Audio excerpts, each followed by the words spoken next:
بسم الله الرحمن الرحيم الحمد لله رب العالمين وأصلي وأسلم على رسول الله صلى الله عليه وسلم وعلى آله وأصحابه أجمعين أزكى صلاة وأتم التسليم وبعد. Estimados irmãos e irmãs, assalamu alaikum wa rahmatullahi wa barakatuh. Sejam bem-vindos a mais um episódio da nossa sequência Ibadur Rahman, verdadeiros servos do Misericordioso. Nós falamos nas lições passadas a importância de sermos frequentes nos nossos sunnah após os salats obrigatórios, falando concretamente dos 12 rakats, não é? Sunnah muakkada, onde o profeta sallallahu alaihi wasallam disse aquele indivíduo que efetuar esses 12 rakats após os salats obrigatórios ou antes do salat obrigatório, conforme a sequência do hadith, Allah subhanahu wa ta'ala ordena que uma mansão seja construída no paraíso para este mesmo indivíduo. E quais são esses rakats? 2 rakats antes do Fajr, 4 rakats antes do Zuhur, 2 rakats depois do Zuhur, 2 rakats depois do Salat al-Maghrib, assim como 2 rakats após o Salat al-Isha.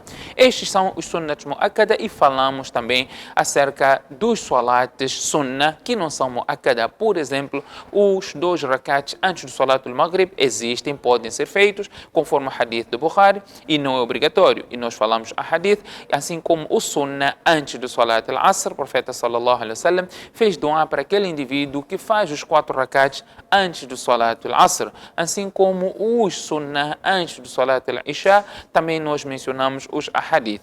Hoje é importante falarmos acerca do hadith onde o profeta sallallahu alaihi wasallam proibiu de se fazer o salat sunnah imediatamente após o salat obrigatório, sem haver um intervalo entre esses 2 salats. Quer dizer, você terminou o salat logo obrigatório, logo se pôs em pé para começar a fazer o sunnah. O profeta sallallahu alaihi wasallam proibiu que o salat fosse feito desta maneira, mas sim incentivou que no meio ou entre esses 2 salats, o salat fard, assim como o salat sunnah, deve existir um intervalo onde a pessoa possa fazer algum dhikr, onde a pessoa possa até falar alguma coisa, mas não pode imediatamente juntar o outro salat, seja o dhikr, seja fala alguma coisa, ou mudar de lugar, pelo menos mudar de lugar, ou virar, sair daquele lugar e ir para outro lugar, aí ele poderá fazer, mas não deve fazer imediatamente após terminar o seu salat obrigatório, conforme o hadith encontra-se no Sahih Muslim, narrado por Umar ibn Ata, que narra Umar ibn Ata bin Abi al-Khiwar, que narra de Nafi bin Jubair. Ele diz que foi enviado para o encontro de Saib bin Ukht Namir, perguntando acerca de algo que viu, que o Muawiyah radiyallahu anhu viu dele relacionado ao Salah. Então ele diz, sim, eu fiz o Salah, não é, o Salat al-Jum'ah em Maqsura, nome de um lugar.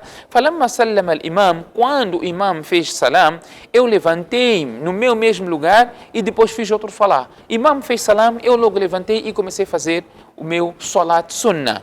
Portanto, foi chamado e ele foi chamado e foi aconselhado a não fazer o salat imediatamente após terminar o salat obrigatório. E ele menciona o motivo pelo qual, onde o profeta sallallahu alaihi wasallam chamou a atenção a isso, que o profeta sallallahu alaihi wasallam proibiu que fosse juntado um salat com outro salat antes do indivíduo sair daquele lugar ou antes do indivíduo falar alguma coisa. Falar, o que significa? A pessoa fazer algum dhikr. Terminou o salat, pelo menos ter o intervalo de fazer Allahumma anta salam wa minka salam, Tabarak ya dhal jalal wal ikram. Pelo menos fazer este dhikr, depois levanta, faz o salat. Ou terminou o salat, faz istighfar. Astaghfirullah, astaghfirullah, astaghfirullah.